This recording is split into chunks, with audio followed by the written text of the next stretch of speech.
Mulanay. Doon po sa kabila. Ay, sa kabila. Boss, magandang hapon po. Magkano po sa takuan? Per kilo po.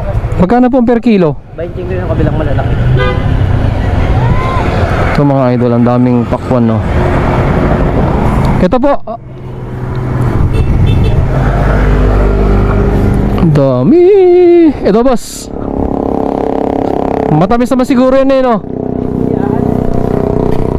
Ano po yan, sariling puti?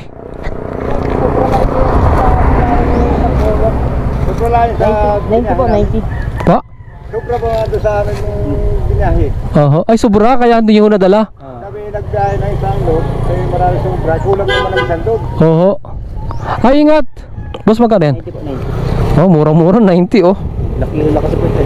Oo, 90 pesos lang to. Ha? 120 pala nakakanya, 20 pala. 120 pala po. Sayang. Naulit pa.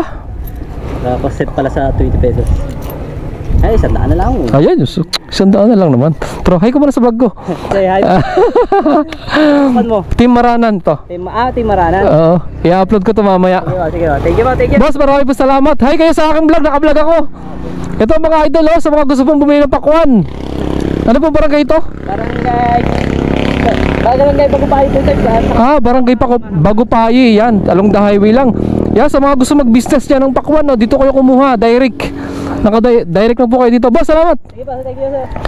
Ito mga idol, bumili tayo ng pakwan. Ang sarap na ito. Boss, thank you. Apo. Ayan, kasama ko yung mga tropa pits natin, mga One Quezon, Jacob Vlog, Kaswerte TV, Kuya Ryan at si Brother Leonard. Ayan mga idol, bumili kami ng pakwan dito, alang the highway lang po dito, Bagupahi. Yes po, may pring mangga.